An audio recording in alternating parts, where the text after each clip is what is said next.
Bab 14 membahas pengawasan manusia atas kecerdasan artifisial.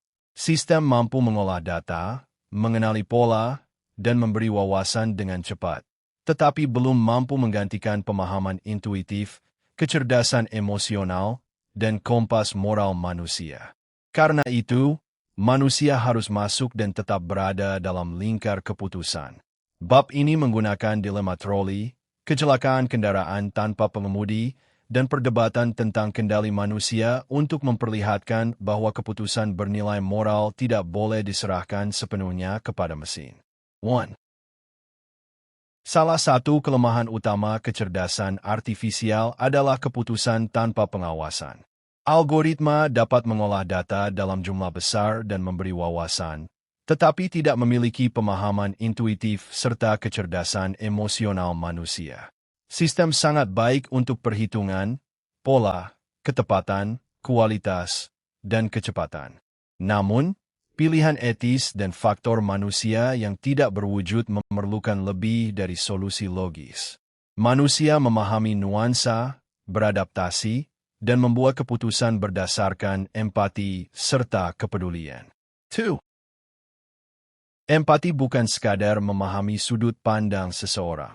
Empati melibatkan hubungan emosional dan respons dengan kepedulian yang tulus. Kemampuan itu membutuhkan belas kasih serta pemahaman terhadap kerumitan perilaku manusia. Pada saat buku ini ditulis, kecerdasan artifisial masih belum dapat mereplikasi aspek penting tersebut. Teknologi mungkin berkembang sampai manusia melihatnya seolah mampu menangkap emosi. Tetapi sistem itu sendiri dapat tetap tidak memiliki perasaan. 3. Penulis memakai tokoh Data dan Jean-Luc Picard dari Star Trek sebagai metafora. Data mengetahui sangat banyak dan memproses informasi dalam hitungan sangat singkat, tetapi tidak memahami manusia, emosi, kehalusan, dan nuansa. Picard memiliki kompas moral, kecerdasan, rasa ingin tahu, serta respons manusiawi. Hubungan keduanya menggambarkan masa depan kita. Sistem menyediakan kemampuan komputasi, sementara manusia perlu mempertahankan sifat sebagai arkeolog, filsuf, dan penjelajah. 4. Manusia beroperasi dalam sekat pengetahuan, industri, dan cara berpikir. Karena itu, pemikiran multidisiplin serta lintas disiplin semakin mendesak. Kita tidak hanya membutuhkan pengawasan isi, tetapi juga pengawasan manusia, penilaian manusia, dan keputusan manusia. Pengembang, insinyur, serta peneliti perlu bekerja bersama etikus, filsuf, antropolog, dan pemikir lain. Mereka membantu memahami akibat tingkat kedua dan ketiga, ancaman, peluang, serta potensi manusia. Pengolahan bahasa alamiah juga akan mempertemukan insinyur dan humanis. 5. Dilema troli adalah percobaan pikiran tentang seorang pengamat yang harus memilih. Untuk menyelamatkan 5 orang dari kereta, ia dapat mengalihkan kereta ke jalur lain, tetapi 1 orang di jalur tersebut pasti meninggal. Pertanyaannya adalah apakah tuas harus dipindahkan. Dilema ini menjadi contoh utama keputusan etis dan moral. Ketika diterapkan pada kecerdasan artifisial, pertanyaan utamanya ialah apakah mesin siap menilai keadaan, mempertimbangkan akibat, dan membuat pilihan yang dapat dibenarkan secara moral secara mandiri. 6. Penerapan dilema troli membantu menguji kesiapan mesin menghadapi keadaan nyata. Sistem perlu mampu membaca keadaan, menilai akibat, dan membuat pilihan yang dapat dibenarkan secara moral. Perkembangan robotika akan membuat kendaraan, robot industri, dan robot medis lebih cakap serta mandiri. Namun, kesalahan keputusan dapat menyebabkan kematian yang sebenarnya dapat dicegah apabila manusia tetap berada dalam lingkar. Pertanggungjawaban juga harus jelas ketika mesin bertindak dalam dunia fisik. 7. Kekhawatiran moral muncul ketika nyawa manusia dapat hilang langsung akibat kesalahan mesin. Dilema troli menunjukkan bahwa keputusan tentang siapa yang hidup dan siapa yang meninggal merupakan penilaian moral. Penilaian semacam itu tidak dapat begitu saja dipindahkan kepada mesin. Robot memiliki refleks sangat cepat, tetapi persepsinya berbeda dari manusia dan dapat menghasilkan jenis kesalahan yang unik. Inilah alasan manusia perlu tetap berada dalam lingkar pengawasan. Pada tahun 2018, kendaraan tanpa pengemudi Uber salah mengenali pejalan kaki yang menuntun sepeda sebagai mobil dan memperkirakan objek itu bergerak lebih cepat. Sistem baru memberi peringatan kurang dari 1 detik sebelum benturan. Peristiwa ini menimbulkan pertanyaan tentang siapa yang bertanggung jawab ketika manusia hanya menjadi pengawas sistem yang masih belajar.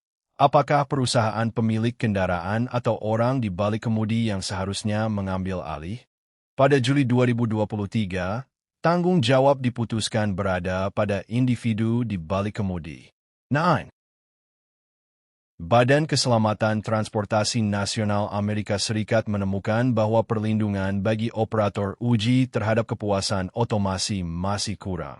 Kepuasan otomasi adalah kecenderungan manusia memberi perhatian lebih sedikit kepada proses otomatis yang hanya sesekali membutuhkan masukan. Semakin mandiri sistem, semakin besar kecenderungan operator mempercayainya dan tidak memperhatikan penuh.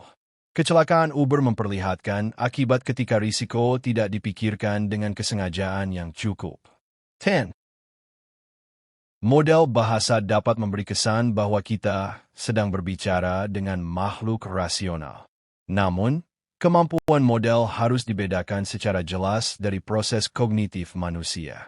Menganggap bot percakapan sebagai manusia dapat menghasilkan harapan tidak realistis dan standar regulasi yang keliru.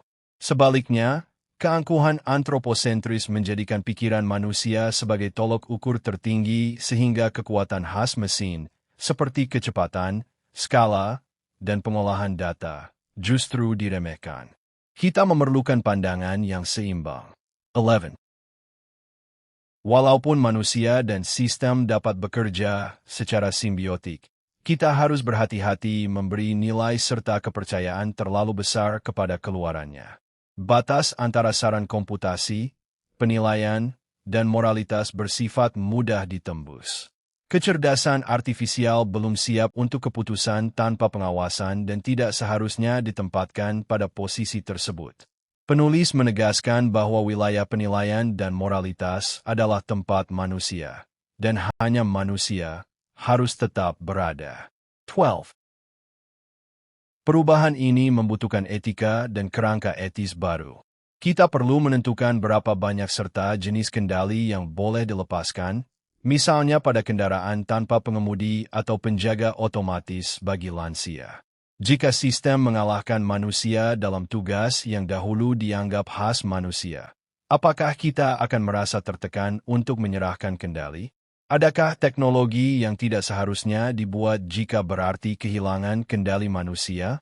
Pertanyaan ini juga menyangkut identitas serta porsi suara perusahaan, pemerintah, pakar, dan warga. 13. Sering dikatakan bahwa jika kecerdasan artifisial tidak menggantikan saudara, orang yang menggunakannya mungkin akan melampaui saudara. Teknologi ini adalah alat, tetapi lebih menyerupai gergaji mesin daripada palu karena kekuatannya jauh lebih besar. Teknologi dapat menurunkan biaya kognisi dan membuat tugas rumit lebih mudah diakses, seperti mesin cetak dan internet mendemokratisasi pengetahuan. Bagi pekerjaan yang tidak terancam langsung, sistem sebaiknya dipandang sebagai sekutu berharga. Menolaknya dapat membuat seseorang tertinggal dari rekan yang bergerak lebih cepat dan lincah. 14. Penulis menyerukan kalibrasi ulang ekonomi. Kita perlu berfokus pada pekerjaan yang benar-benar penting bagi masa depan dan memberi imbalan yang memadai. Pembagian kerja tidak akan hilang, tetapi akan didefinisikan ulang. Teknologi dapat memungkinkan manusia melakukan pekerjaan yang paling khas manusia, terutama pekerjaan berbasis hubungan seperti pengelolaan orang dan industri perawatan. Keterampilan lunak tersebut belum dihargai secara layak dalam ekonomi maupun pendidikan, sehingga perubahan besar sudah diperlukan. 15. Arthur Clarke pernah menyatakan bahwa teknologi yang cukup maju tidak dapat dibedakan dari sihir. Kecerdasan artifisial memang dapat tampak ajaib, tetapi sebenarnya bukan sihir karena manusia masih sangat diperlukan. Manusialah yang menentukan apakah alat diterapkan dengan tujuan, kepedulian, dan kreativitas sehingga menghasilkan sesuatu yang memukau, atau sekadar menghasilkan sesuatu yang biasa saja. 16. Mike Bechtel menyatakan bahwa dalam zaman mesin kreatif, manusia menjadi lebih penting, bukan lebih sedikit.